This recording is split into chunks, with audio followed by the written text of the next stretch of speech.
But अगर 2000 securities हो तुम्हारे पास तो इतनी सारी इन्फॉर्मेशन तुम्हें चाहिए होगी। तो इन्होंने आगे क्या बताया है कि अगर बहुत सारे रिस्की एसेट्स हों, अभी हम देखेंगे कि इसको प्रॉब्लम को हम कैसे सॉल्व करेंगे, ठीक है। तो जो ज़्यादा इन्फॉर्मेशन चाहिए वो वाली प्रॉब्लम है।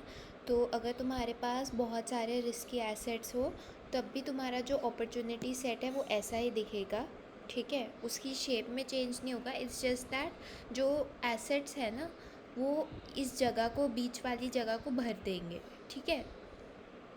तो कुछ कुछ एसेट्स यहाँ पर बीच बीच में आ जाएंगे, ठीक है।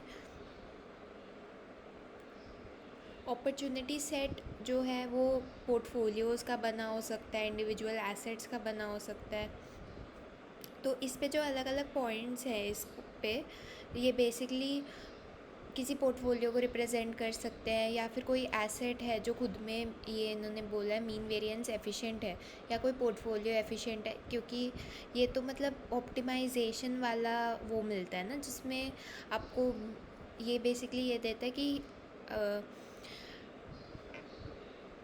रिस्क मिनिमाइज़ हो रहा हो हर एक रिटर्न पे, ठीक है। तो किसी किसी रिटर्न के लेवल के लिए कोई पोर्टफोलियो है जो रिस्क मिनिमाइज़ कर रहा होगा, किसी किसी पे कोई स्पेसिफिक एक अकेला एसेट ही कर रहा होगा, वो सब बताया हुआ है। As long as there is no riskless asset, तो जब तक कोई रिस्कलेस एसेट नहीं है बस इसको टेंजेंट बना लो और सोल्यूशन वैसे ही आएगा तुम्हारा, ठीक है। बट द इशू इज़ कि सारे मीन, सारे वेरिएंसेस, सारे कोवेरिएंसेस पता करने पड़ेंगे। बट अगर हम एक रिस्क फ्री एसेट ले आते हैं तो लाइफ सिंप्लीफाई हो जाएगी, ठीक है। उससे क्या होगा कि रिस्क फ्री एसेट को हमें पता है कि see, if as before we assume borrowing rate, lending rate एक ही मान के चल रहे हैं हम यहाँ पर, ठीक है। तो एक स्ट्रेट लाइन ड्रॉ कर लेते हैं। Points along represent portfolios consisting of combination of risk free and risky assets. तो आप क्या कर सकते हो, ये रिस्क फ्री लेवल है, ठीक है। इससे अगर आप लाइंस ड्रॉ कर दो तो वो जो है अलग अलग, जैसे कि ये जो सी से लाइन गुजर रही है ये दिखा रही है कि आपने रिस्क फ्री वाले को और सी पॉइंट को कंबाइन कर दिया आपस में, ठीक है। आर एफ बी वाला दिखा रहा है कि आर एफ रिस्क फ्री को और बी पॉइंट पर जो है उसको कंबाइन कर दिया आपने आपस में, ठीक है, रिस्क फ्री एसेट को और बी पॉइंट पर जो भी पोर्टफोलियो था, सिक्योरिटी थी, जो भी था, ठीक है। अब आपका ऑप्टिमाइजेशन कहाँ हो रहा होगा, आपका ऑप्टिमाइजेशन एम पॉइंट पर हो रहा होगा, क्योंकि see, M point is the highest point जो आप रीच कर सकते हो when you are complying with your basically ये जो अपॉर्चुनिटी सेट हमने बनाया है, ठीक है, मिनिमम वेरिएंस अपॉर्चुनिटी सेट, ठीक है।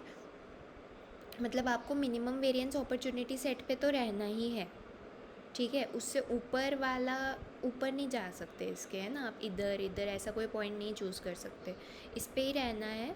But at the same time आप चाहते हो कि आप जितनी स्टीप हो सके लाइन वो वाली चूज़ करोगे ना, क्योंकि लाइन अगर स्टीप हो जाती है तो दैट मीन्स कि थोड़ा सा रिस्क बढ़े, मतलब लाइन जितनी ज़्यादा स्टीप हो दैट मीन्स कि बहुत ज़्यादा रिटर्न मिल रहा है आपको थोड़े से रिस्क के लिए, और लाइन जितनी ज़्यादा फ्लैट हो उसका मतलब है कि बहुत ज़्यादा रिस्क उठाने पर आपको थोड़ा सा रिटर्न मिल। सोच सोच के लेना है कि भाई अगर कोई बंदा बहुत ज़्यादा रिस्क एवर्स है, तो इसका एग्जांपल इन्होंने यहाँ पर दिखाया है। अगर कोई बंदा बहुत रिस्क एवर्स है, जैसे कि ये थर्ड वाला बंदा है जिसका आईसी है, बहुत रिस्क एवर्स है, तो ये क्या करेगा,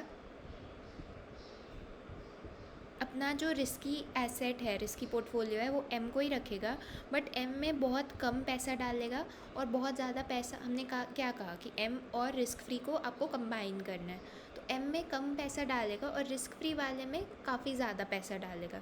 तो उसका देखो तुम, उसका इक्विलिब्रियम यहाँ पर आ रहा है जहाँ पर रिस्क फ्री, मतलब उसने रिस्क फ्री में काफ़ी ज़्यादा पैसा डाला हुआ है और एम में उतना पैसा नहीं डाला, ठीक है।